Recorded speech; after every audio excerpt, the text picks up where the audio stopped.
নবম ও দশম শ্রেণীর সুপ্রিয় শিক্ষার্থীবৃন্দ, আজ তোমাদের জন্য আমি নতুন একটি ভিডিও নিয়ে তোমাদের সামনে এসেছি। সেটি হচ্ছে যে 3.2 অনুশীলনীর 5 নম্বর অঙ্কটি। আমরা এখন 5 নম্বর অঙ্কটি করব। চলো আমরা অঙ্কটি করি। আগে প্রশ্ন দেখি আমরা।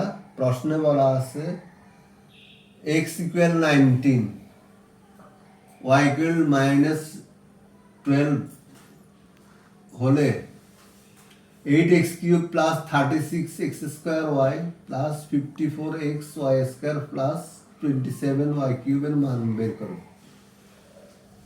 এটা হচ্ছে আমাদের অঙ্কটির প্রশ্ন। এখন আমরা সমাধান করি। দেওয়া আছে, যা দেওয়া আছে সেটা লিখব।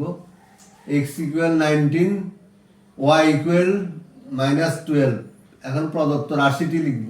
8x³ + 36x² + 54xy² + 27y³। এখন এখানে দেখো, এখানে 4টি পদ আছে। 4টি পদ এখানে। 4টি পদকে আমরা জানি যে 4টি পদ কোন সূত্রে থাকে, হয় a + b হোল কিউব, না হলে a - b হোল কিউবের যে সূত্র আছে সেটাতে থাকে। এখন যদি সব প্লাস থাকে, বুঝতে হবে এটা a + b হোল কিউবের সূত্র আকারে ভাঙতে হবে আমাদের। তাহলে 8x³ কে ভাঙলে 2x whole cube plus 3 × 2x² × 3y plus 3 × 2x × 3y² plus 3y whole cube.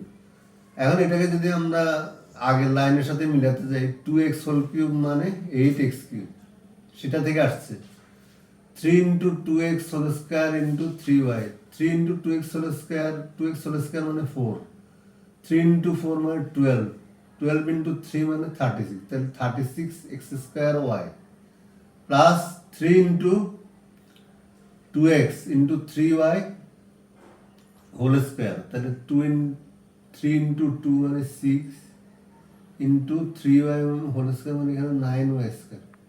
তাহলে 6 × 9 মানে 54 xy²। আর 27y³ কে আমরা ভাঙলে 3y হোল কিউব পাই।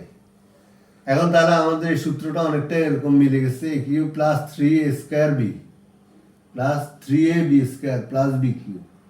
এখন a এর জায়গায় আছে 2x আর b এর জায়গায় আছে 3y। তাহলে আমরা সেই সূত্রের মধ্যে নিয়ে যেতে পারি। সূত্রটা হলো কি, তাহলে আমাদের সূত্রটা হচ্ছে এখানে 2x + 3y হোল কিউব। এখন সেখানে অর্থাৎ a + b হোল কিউব, এখানে মানটা বসালে 2 × x এর মান হচ্ছে 19 প্লাস এবার 3 × y এর মান হচ্ছে -12, সেটা বসানো, মান বসিয়ে এরপরে আমরা এখন গুণ করব। 2 × 19 মানে 38, আর এখানে প্লাসে মাইনাসে মাইনাস, প্লাসে মাইনাসে মাইনাস কিভাবে, -12 আর এদিকে প্লাস আছে, প্লাসে মাইনাসে মাইনাস, তাহলে কত হয়, ওটাতে 36। তো 38 - 36 এর মানে হচ্ছে 2, আর উপরে কিউব আছে, 2 হোল কিউব মানে 8। তাহলে 8ই হচ্ছে যে এই অঙ্কটির আনসার।